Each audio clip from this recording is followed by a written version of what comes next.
Hi, this video is about the discovery of invisible light. In the year 1800, a man named William Herschel was comparing the heat generated by different colors of light. And in order to get all the different colors at once, he needed a way to create a rainbow. So what he did was he took sunlight and passed it through this little opening, which created a beam of sunlight. And then he passed that through a prism. And the prism spread the sunlight out into all the colors of the rainbow here. And he measured the heat that was being generated by each color. What he found was, when compared to room temperature, the amount of heat generated by violet was very little. But as he moved further and further down into the orange and red parts of the rainbow, the amount of heat being generated would increase. So compared to just his control temperature over here, the room temperature, the amount of heat generated by yellow, orange, and red was pretty substantial. So these results were nothing really groundbreaking until William Herschel had an idea. He saw this pattern of the heat as he went down the rainbow, and he thought to himself, what if I placed another thermometer just a little bit below the red end of the rainbow here? What you might expect would be nothing would happen because there's no light shining on it. Clearly, the red is the end of the rainbow here, and so no light would mean no extra heat being generated. However, when he did this, he found that the amount of heat generated exceeded the amount of heat from the red light. So what he discovered was there must be some form of light that wasn't visible to our eyes, but was still interacting with this thermometer, causing it to generate more and more heat than even the red light.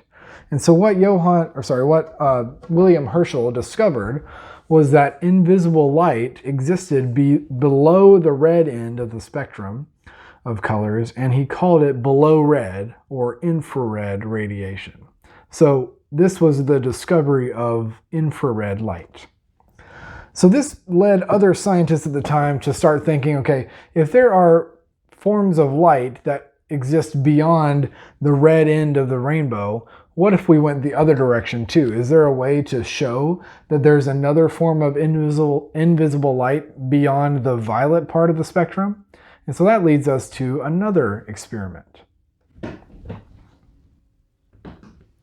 So in the next year, in 1801, a man named Johann Ritter was searching for this light that was just beyond the violet end of the spectrum.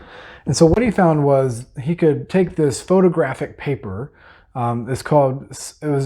Silver chloride was the substance that was kind of imbued in this paper.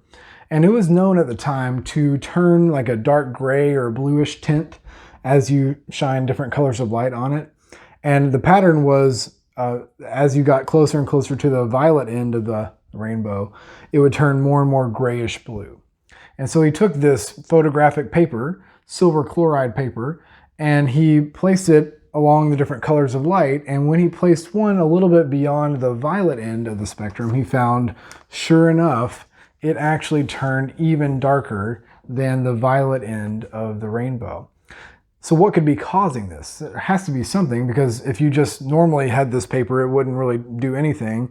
But when you shined this invisible radiation or invisible light on it, it seemed to turn even darker than the purple end of the rainbow. So Johann Ritter had discovered an invisible form of light or radiation just beyond the violet end of the spectrum, which became known as beyond violet or ultraviolet radiation or UV radiation.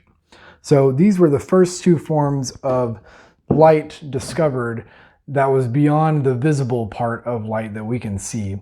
Now, since this time, we've discovered even more types of light, and we've found that really the light that we can see with our own eyes is a very tiny portion of all the different possible forms of light that we can see.